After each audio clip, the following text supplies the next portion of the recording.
All right, what we're gonna do today is we're gonna build this guy. It's gonna be pretty great, and it's like new, untouched.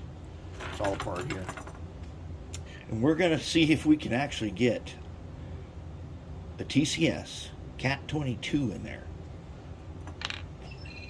I have not found the documentation for this searching online so far.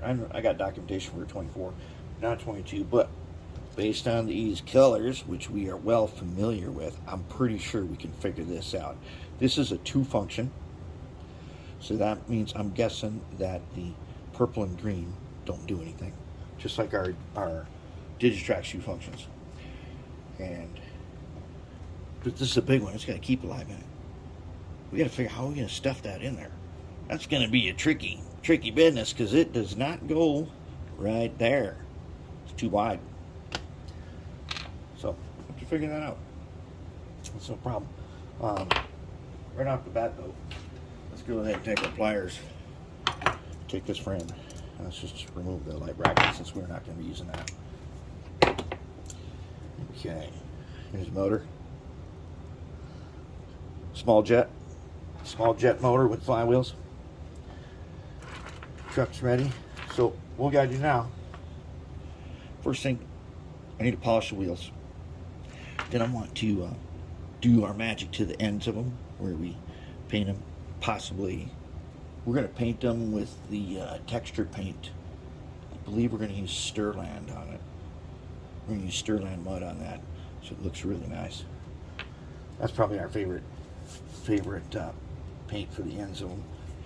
But we got to pull some pictures of this guy and find out, because sometimes you see Union Pacific stuff put out in the desert, and they've got rust on the wheels, which is orange, and I got some really new good stuff like the Stirland, but it's Martian crust or something.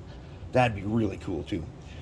Okay, then we need to pick teams, sort all that out, and then we can get rolling. Get some wires soldered on, and let's see what we can do. All right, let's do something with the wheel sets. Okay, I've already polished them on the Harbor Freight 3-inch grinder, and they are, the cool thing about Athearn wheel sets of this type is you can polish that steel to be super duper smooth. What we want to do is that is Citadel Technical Martian Iron Crust. I've got one coat on everybody, and I'm going to show you. I'm going to do just one here quick, and I'm going to put some more on it. A little paintbrush of this size. Okay, and I'm going to put another coat, because this is a technical, and it's got some texture to it. Now, when I was looking at the pictures, I'll show you in a second, you can't even see the wheels in there. So we could have used the Stirland mud, like we like to do, but you'd never see these wheels. And there's a nice crusty finish, just like that. We'll wipe it a little bit, and that we might be able to see through the side frames. That's the only reason we're doing this. It'll be dark under there, and this will look perfect. I mean, they will look really, really good in there. And I'm going to show you in a second how to see the other side. Get it all nice and filled in like that. And so this iron crust is very thick, and it's got a very thick texture, so it is definitely going to look like that, but you don't see most of it anyways. Okay, so that's one. Now, here, I'll show you. Here's the side frames. Alright, I've already gone ahead, checked the pictures, and I got a picture up right now.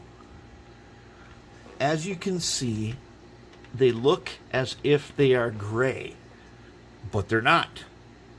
I checked all the other pictures. They were never gray. They were always silver. And that's how they look after they've been in service. So what I did was I went ahead and I made them silver, and I've got one coat of Citadel shade Nullen Earl, as they say in some places, Nullen oil.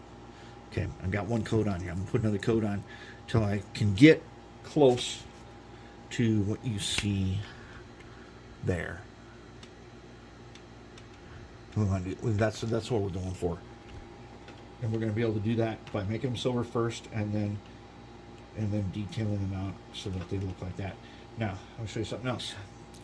Check out the cab right there. See that? Black rubber gasket cab. All right?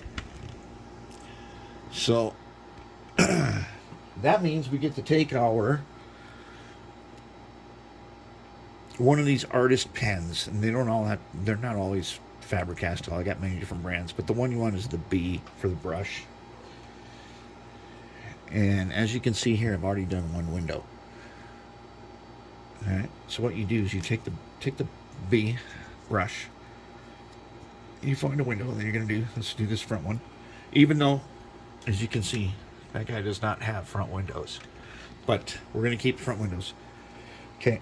And all you got to do is take it on its side like this and take your B brush and just trace it.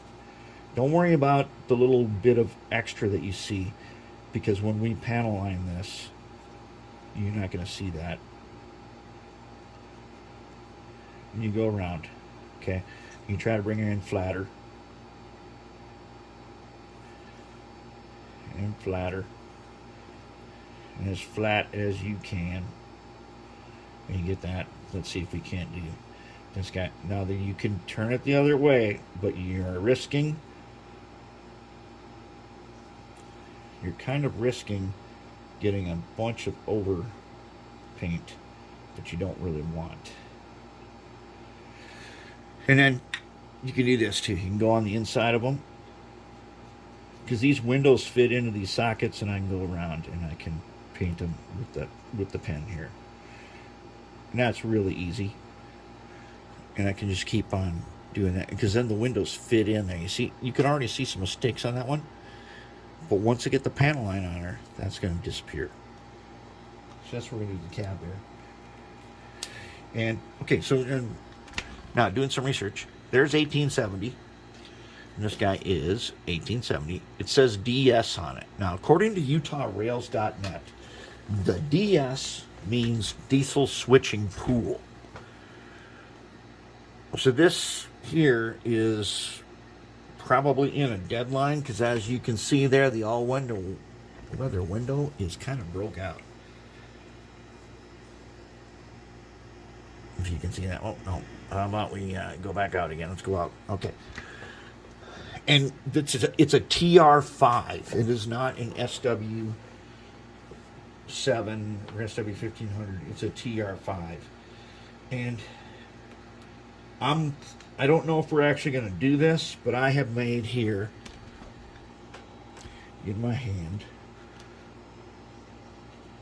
I've got some 3-part all-weather windows that we might use, maybe. Basically, the thing I don't like about making our all-weather windows, or even the ones that you buy, is the glass. Most people use crystal clear, which is like white glue, to fill in the glass, especially on the ends, and then it never looks like glass. It's always foggy and crappy. But I laser cut a window that when I file this, it'll fit in here like that. And then I 3D printed a bottom frame, and I 3D printed a top frame, so it kind of, this one has not been cleaned, so it kind of goes together. So it kind of goes together like this. And then on the ends, you are going to see glass, and it's going to look glass. Now, when I get this cleaned up, that will fit right down in there, just perfect. And it'll be glass. We might use that on this. If this thing turns out good enough, we will. If it doesn't, we'll have to leave it. Now, there's one other thing up here I want you to look at. I don't know how we're going to do this, if we're going to do it. But if we are going to do it, see those things up there? Those are spark arresters, and they're called beer kegs. I'd kind of like to make those. And if I can figure out a way to make that, I might make those. They're kind of cool. And I think we'll see what we can do. Let's see if we can figure it out. All right, so get the wheels painted up, side frames, and then we're going to start getting into some electrical.